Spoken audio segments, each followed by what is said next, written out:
İndi tanıyacağım bu insanlar sənə həyatın çətinliklərinin bir bəhanə olduğuna daha yaxşı izah edəcək. Nick Vujicic dünyaya əlləri və ayaqları olmadan gəldi. Ən adi bir insanın belə düşünə biləcəyi ən böyük çətinliklər onun həyatının tərkib hissəsinə çevrildi. Bütün bu məhdudiyyətlərlə doğulmuş biri üçün həyat sadəcə bir mübarizə olmalı idi.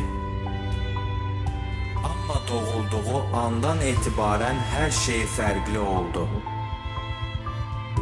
Çünki Nick'in daxili gücü fiziki çatışmazlıqlarından qat-qat güclü idi. Bir çox insan düşünürdü ki, o həyatını yalnız xəstəxanada köməkçilərlə və məhdudiyyətlər arasında keçirəcək. Amma Nick Vujicic bu fikri darmadağın etdi. Əslində, o məhdudiyyətləri özünün ən güclü silahına çevirdi. O, dünyaya bir insanın nə qədər güclü ola biləcəyini göstərdi. Sadəcə bədənin deyil, ruhunda güclüdür. Əlbəttə ki, həyatda onun qarşısında çətinliklər, ağrılar və mübarizələr var idi. Ancaq bu çətinliklər onun zəfər yolunun başlanğıcı idi. Nick'in həyatında ən ağır anlar, hətta məktəbdəki zorakılıqlar, özünü tənqid edən insanlar. Amma o heç vaxt düşmənlərinə və mənfi baxışlara aldanmadı. O, hər zaman nə vaxt məğlub olursan, sualını cavablandırdı. Və cavab belə oldu. Yalnız özünə inamını itirəndə. Nick mübarizə apardı. Bəzi gecələr çox tək hiss edirdi. Amma bir məqsəd uğrunda mübarizəyə davam etdi. O, inandıqlarınız qədər güclüsünüz deyirdi. Ona inanan insanlar artmağa başladı. Artıq yalnız tək bir insan deyil, dünyanın hər yerindən milyonlarla insan Nick'in ilhamı ilə qalxırdı. Nick Vujicic həyatın gözlənilməz yollarına qarşı mübarizənin canlı nümunəsi oldu. Dünyanın hər tərəfindəki insanlara göstərdi ki, çətinliklər hər zaman qarşısında ola bilər. Amma iradə və əzm bunlardan daha güclüdür. 100-dən çox ölkədə, yüzlərlə natiqlik etdiyi tədbirlərdə o həmişə insanlara belə dedi: "Əgər mən ümid tapa bilirəmsə, sən də tapa bilərsən." Bugün o, yalnız əlləri və ayaqları olmayan bir insan deyil. O, bir düşüncə gücünün və əzminin simvoludur. O, dünyaya ümid verdi, göstərdi ki, məhdudiyyətlər sadəcə insanların gözündədir. Hər bir insan öz həyatını dəyişdirə bilər. Yalnız doğru inama və gücə sahib olmalıdır. O, sübut etdi ki, həyat nə qədər çətin olsa da, seçim hər zaman bizə aiddir.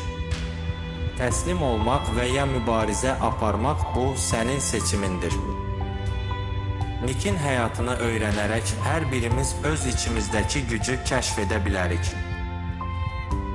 Bədənimizdəki çatışmazlıqlar, ruhumuzdakı sonsuz güc qarşısında heç bir şeydir. Helen Keller, işıqsız dünyada həyatı işıqlandıran qadın, o dünyaya qaranlıqda və səssiz bir şəkildə gəldi. İlk illərində bir çox insan onun həyatını, gələcəyini qaranlıq bir tabut kimi gördü. Qaranlıq və səssizlik arasında böyüdü. Amma heç bir zaman bu məhdudiyyətlər onu dayandıra bilmədi. Bəziləri ona inanmırdı. Bəziləri düşünürdü ki, yüksəlmək, dünyaya iz qoymaq onun üçün mümkünsüzdür. Amma Helen Keller hər zaman özünü sübut edərək hər bir insanın əsl gücünü göstərdi. Əslində, o dünyanın ən böyük mütəfəkkirlərindən biri oldu. Bütün bu illər ərzində qaranlıqda doğan bir insanın düşüncə dünyası necə genişlənə bilər? O, bunu göstərdi. Dünyaya gözlərindən və qulaqlarından məhrum olsa da, beyninin gücü ilə necə işıq saçıldığını nümayiş etdirdi. O özü deyirdi, insanlar görməz, amma görməkdən daha dəyərli olan şey düşünməkdir. Düşünmək, öyrənmək, bir məqsəd uğrunda hər gün mübarizə aparmaq onun dünyada hər kəsə verdiyi dərs idi. Bir çoxu buna inanmazdı. O doğulandan bəri bütün dünyaya qaranlıq idi. Ancaq onun dünyası içindəki işıqla dolu idi. O hər zaman yazdı, düşündü, həyata olan inamını heç vaxt itirmədi. O, həyatın müxtəlif sahələrində böyük bir lider, müəllim, yazıcı olaraq yüksəldi. O, sözlərini, öz həyatını və əzmini insanlara bir işıq kimi göstərdi.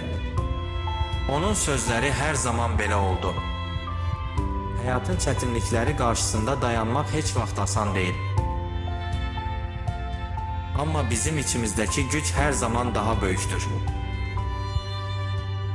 Onun həyatı sübut etdi ki, gözlərimizin və qulaqlarımızın olmaması heç də həyatın anlamını tapmağımıza maneə deyil. Bunu yalnız görməyənlər yox, gözləri görən, amma ürəyi bağlanmış insanlar da anlaya bilər. O, həmçinin sübut etdi ki, hətta ən çətin anlarda da insan gücünü, məqsədini taparaq bu dünyada iz buraxmağı bacarır. Helen Keller heç vaxt özünü məhdudlaşdırmadı və bununla da hamıya göstərdi ki, başqa bir insanın məhdudiyyətləri sənin uğurunu müəyyənləşdirməməlidir.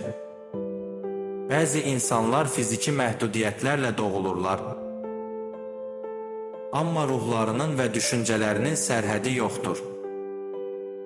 Onun həyatı güclü bir düşüncə tərzinin və əzminin nələrə qadir olduğunu sübut edən bir hekayədir.